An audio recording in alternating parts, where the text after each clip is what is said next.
Mga handog para sa mga pari at sa mga Levita. 18 kabanata. Ang mga pari ng mga Levita at ang iba pang mga sakop ng lahi ni Levi ay walang lupaing mamanahin sa Israel. Makakakain lang sila sa pamamagitan ng mga handog sa pamamagitan ng apoy para sa Panginoon.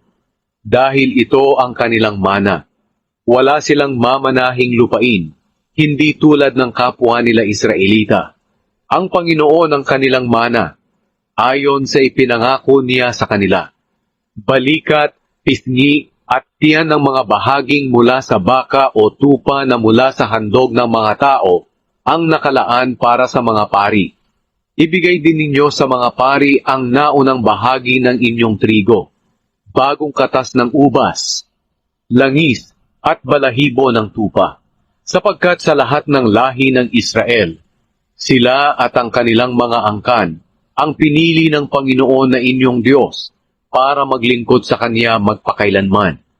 Ang sinumang Levita na naninirahan sa kahit saang lugar ng Israel, ay makakapunta sa lugar na pinili ng Panginoon, at makapaglilingkod siya roon sa Panginoon na Kanyang Diyos, katulad ng kapwa niya Levita, na naglilingkod doon sa presensya ng Panginoon.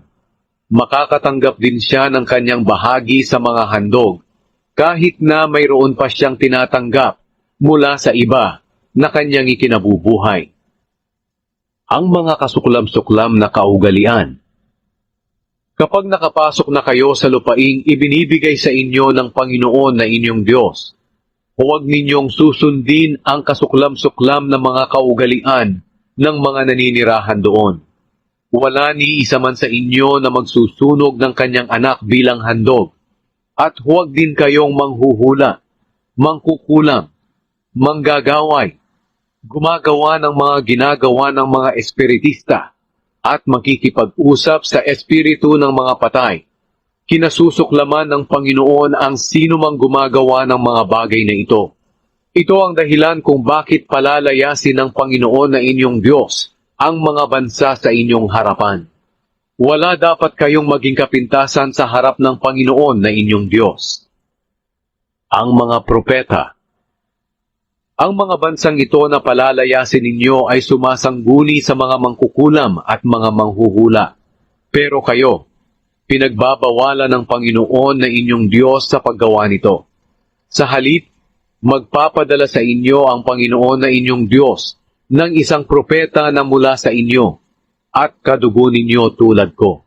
At kailangang makinig kayo sa Kanya, sapagkat ito ang hinihingi ninyo sa Panginoon na inyong Diyos nang magtipon kayo roon sa Horeb. Sinabi ninyo sa Panginoon, huwag niyong iparinig sa amin ang boses niyo o ipakita ang naglalagablab na apoy, dahil baka mamatay kami. Kaya sinabi ng Panginoon sa akin, mabuti ang kanilang hinihingi. Magpapadala ako sa kanila ng isang propeta na mula sa kanila at kadugo nila tulad mo. Ipasasabi ko sa kanya ang lahat ng gusto kong sabihin sa kanila. Parurusahan ko ang sinumang hindi makikinig sa aking mga salita na sinasabi ng propeta na ito sa pamamagitan ng aking pangalan.